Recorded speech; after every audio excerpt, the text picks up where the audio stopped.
Kami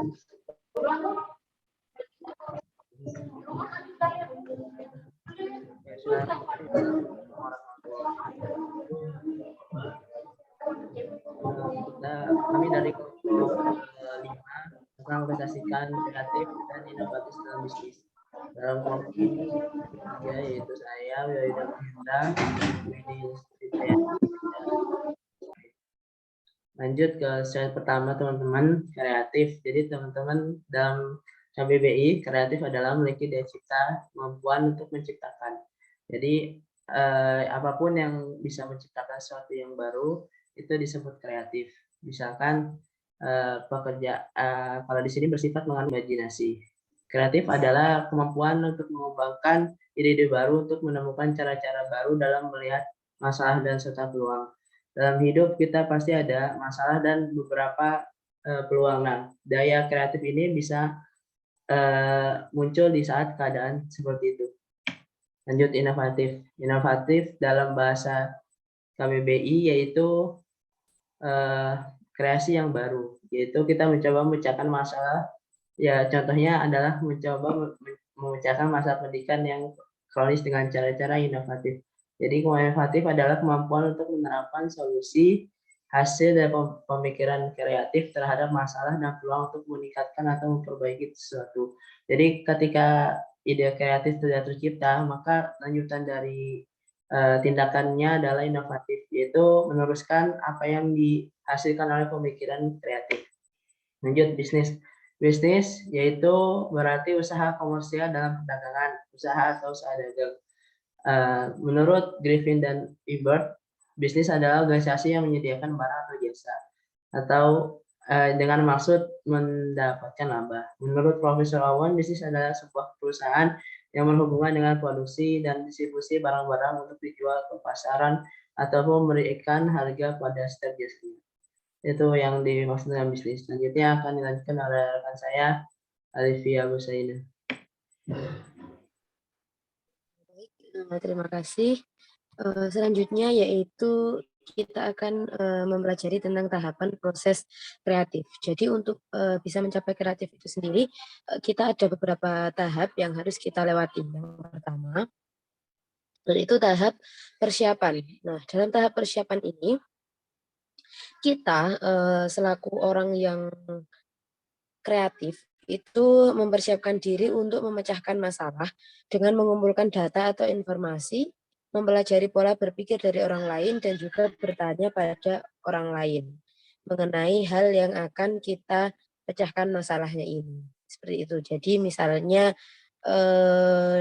misalnya kita berbisnis sesuatu, misalnya kita berbisnis makanan. Kemudian pada suatu ketika bisnis kita itu agak peminatnya agak turun. Nah, di sini ini kan sebuah masalah.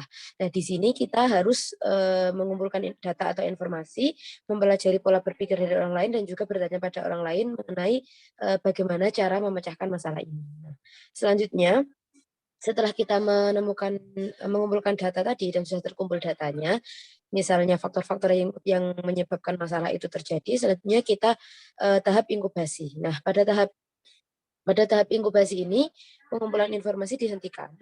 Individu melepaskan diri untuk sementara dari masalah tersebut.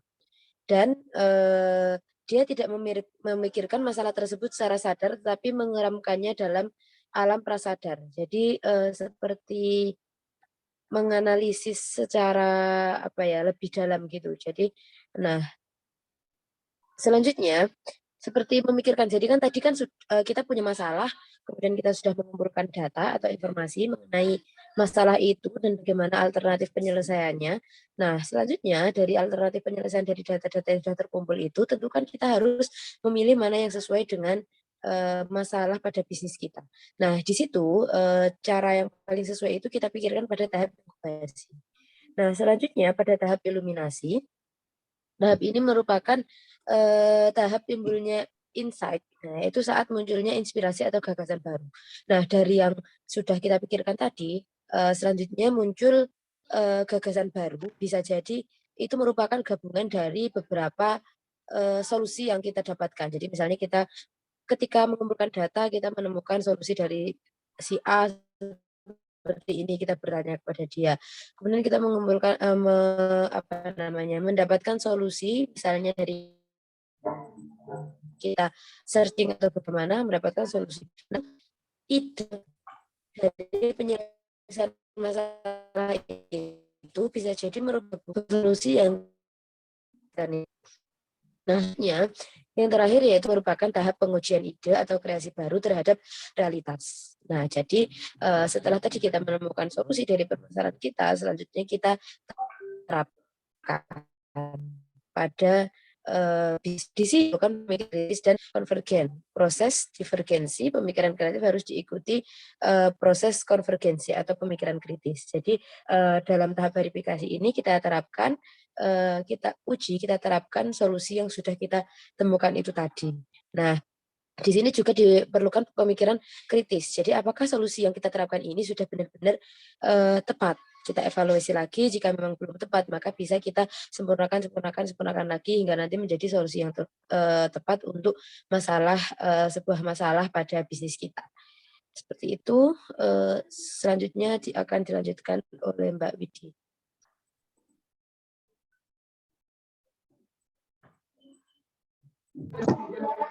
Baik, di sini saya akan menjelaskan mengenai peran kreatif dan inovasi dalam berbisnis.